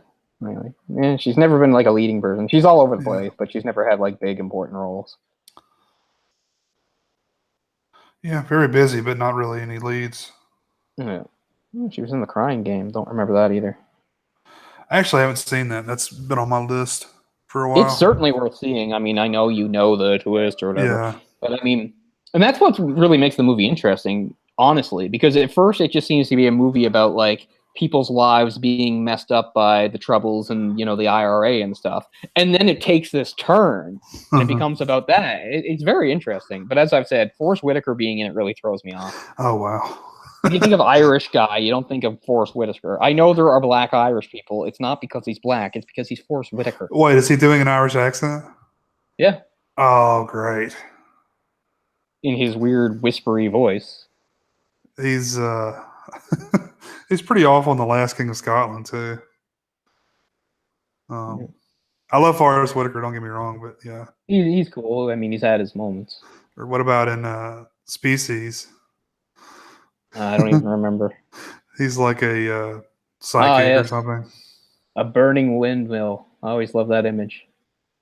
There's a good part in speaking of animated Disney canon, in The Hunchback of Notre Dame, where like a whole windmill burns. It looks great. You were talking about lighthouses the other day. It's another big iconic thing. Yeah, windmills, lighthouses. But I think lighthouses are more iconic for evoking almost something deep, something profound. Like there's something spiritual about a lighthouse or something. It's like all will be revealed at the lighthouse. Like the lighthouse is the nexus point. It's kind of that thing. And Annihilation really seemed to hammer that home again for me. Yeah. It's like, yes, make your way to the lighthouse. Well, of course. Anything else would be stupid. Yeah. I'm going to watch that again soon because I really enjoyed it.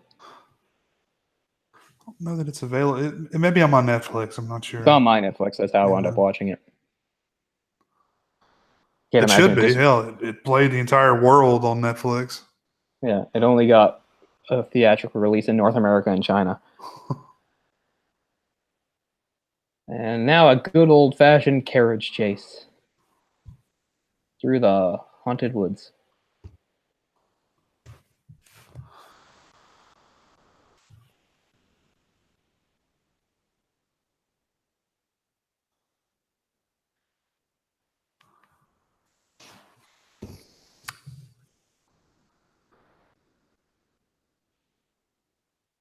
I mean, he's like the Terminator. Like we've established that shooting him doesn't really do anything, but well, I guess it stops him forced to knock him back, right? Yeah. It's very much like the Terminator. And that whole bit, that's in the animated version too, where during the chase he winds up on top. There's a weird mix-up where he's swinging at him and stuff. It's kind of a comedic bit, and Ichabod winds up on the horseman's horse, but he's also backwards. Like they just showed it. That's actually in the animated version, so that's a nice little call. That's a nice little call out to that. Yeah, I need to watch the animated one again. I know I watched it all the time when I was a kid. It's very effective. If I could find it somewhere. Yeah, Disney stuff is hard to lock down. If it was anything other than Disney, I could do a simple Google search and find it. But yeah, that's how I used to watch it as part of Disney's Halloween treat. Mm-hmm. One of the only, actually scary ones, and of course the scary being the end part from Fantasia, which is easily the darkest thing Disney's ever done, ever, animated or otherwise.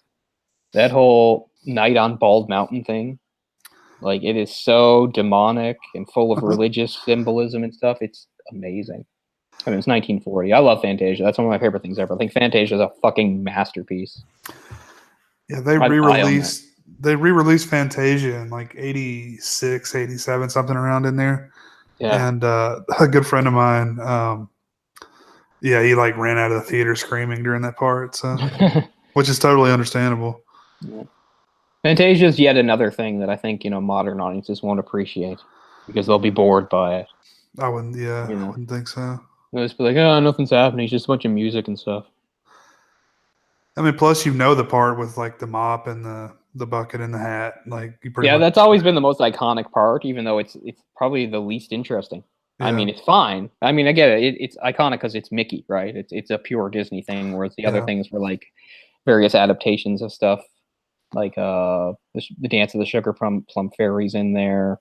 The whole Beethoven thing is the Greek god thing, which of course has some nice Disney nudity with the topless centaur girls. No nipples, but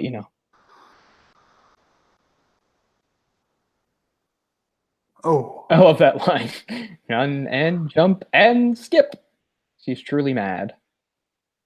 Yeah, it's too bad. Christina Ricci is very pretty, but yeah, she can't do the dress proper justice. Doesn't have the bust.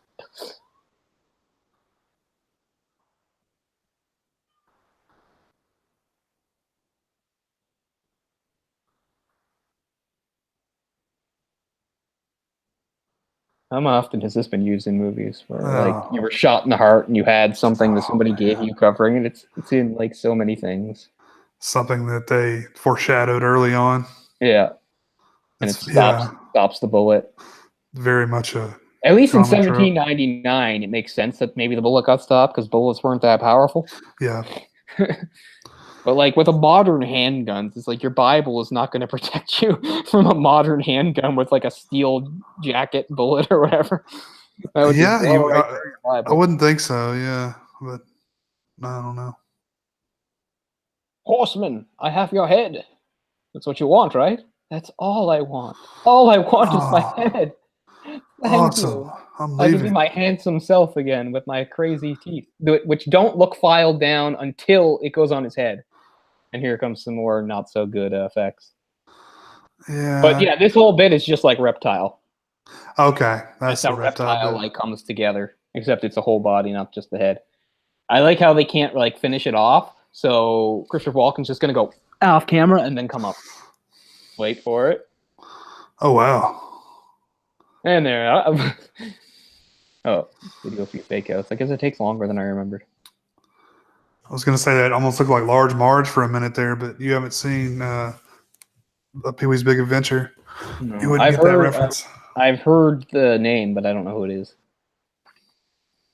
Well, Large Marge scared the shit out of me in the theater. I know that much. Nice.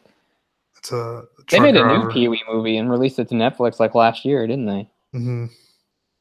Paul Rubens is a talented guy. Sure. What I remember him from was Murphy Brown. Oh, really? In one of the later seasons, or middle seasons, and that show just got re-released. I only saw the first episode, which is pretty predictable. It's like, Trump, which you have to expect. I mean, what can they do? They can't fucking ignore it. I mean, that's the whole point about this. I saw people Dan Quayle. Yeah, exactly, right? Like the Dan Quayle stuff's kind of played out at this point. But I remember people like bitching on Twitter saying, "Oh, of course they had to go for Trump." I'm thinking, well, more so than any other show. That's exactly the content of the show. I was like, did you watch the original show? That was the whole point. It was all politics. That's what it became. Yeah. I don't think it started out like that extreme, but yeah. Maybe not, but I mean, it was their voice. They found it. I mean, I love the show. I can't believe that it never got. Only the first season got released to DVD, so maybe they'll finally release the others. I didn't like the late seasons when Miles wasn't there and they changed offices, but those early seasons were gold. I love them. Yeah, I wasn't. I mean, I saw quite a bit. I know eventually she had a child or adopted a child or whatever. He's in the new show. Ah, I don't. It's probably not the same actor considering he was just a baby. But yeah, she had a kid. Didn't adopt him. She actually had a kid. But Avery. Was it?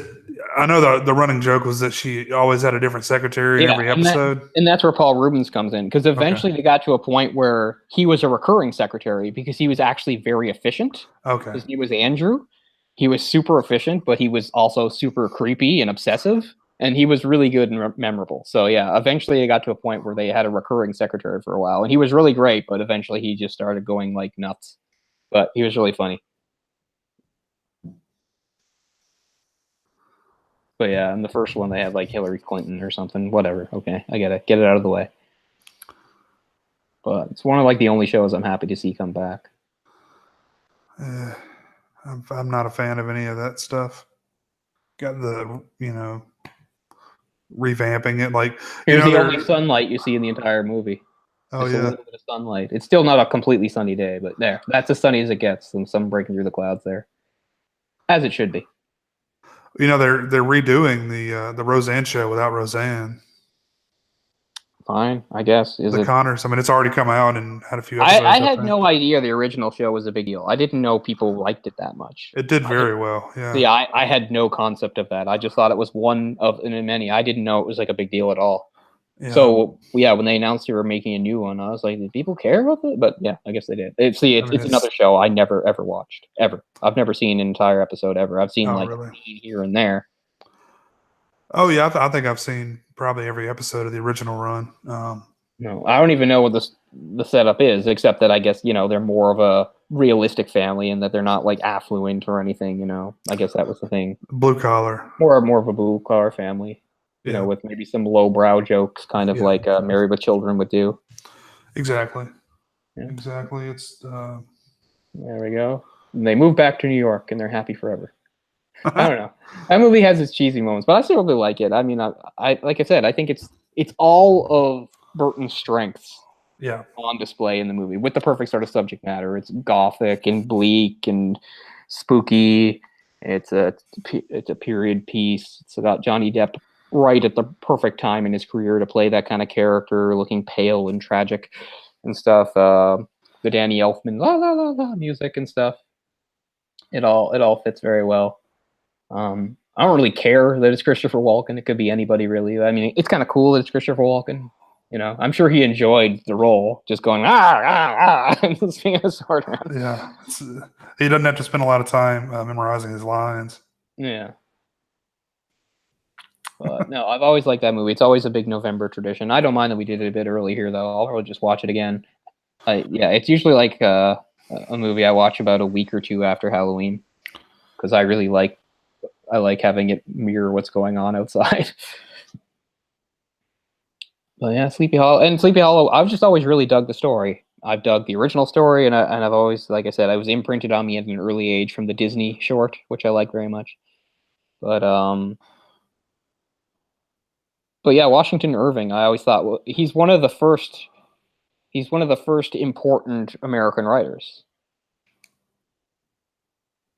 Really? Well, like I said, in his era, the U.S. was a brand new country, right? Was he American born? I believe so. Let's just double check that. Because, I always consider him American. And obviously all his stories are very much American in their he was. Background and execution. Yeah, he was born in New York. And he was born in 1783, so it was after, they actually became a country. So yeah, he's one of the very first true American-born writers and who but I mean, he did The Legend of Sleepy Hollow is a big deal, but everybody I'm not really a fan of it, but everybody knows, even if they haven't read it, everybody knows Rip Van Winkle, that's a very well-known story and concept that's pretty much embedded in the consciousness of most people. One thing I always get mixed up is I always think that he's the guy that wrote the Devil and Daniel Webster, but he's not. Because that's from around the same area. In fact, I'm just going to double check who the hell wrote that. So James Fenimore Cooper was born in 1789. What year was Washington Irving? 1783. Yeah. And he was fairly young when he wrote this story. I think it was 1814 or something. But yeah, so sometimes I think he wrote The Devil and Daniel Webster. He did not. That was written by Stephen Vincent Benet. Oh, that's why. Here's why. Because The Devil and Daniel Webster was inspired by a short story written by Irving called The Devil and Tom Walker. Okay. So Irving did write the original story that The Devil and Daniel Webster came from, but it's a little bit different. So that's why. Okay. I don't think I've ever read The Devil and Tom Walker, but Daniel Webster is the more known and the more developed story, I think. But anyway, at least that explains why I often made that mistake. It wasn't like for no reason.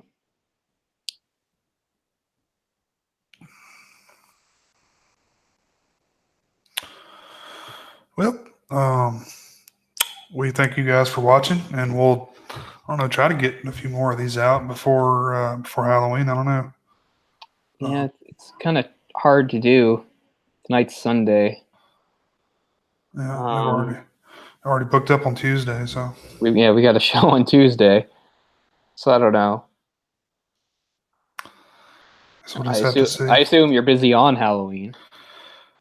Yeah, I mean, hopefully the weather cooperates, but I may be available that night. I'm not sure. Because, I mean, I could probably still do Halloween if we do it, if you needed to do it late, I could do late. That would not be a problem for me if you wanted to do late on Halloween. So that's a possibility. I could probably do, yeah. So that's a possibility. Sure. In either case, Tuesday we've got another episode of Movie Discussion Pocket Dimension. We're going to do the Thai film Shutter. I'm looking forward to watching but that I again. might as well announce it here too. So if anybody's watching, they can know. Sure. And get ready for that. But yeah, we thank you for watching, and we'll see you sometime soon. Yeah, thanks a lot, guys. Peace out.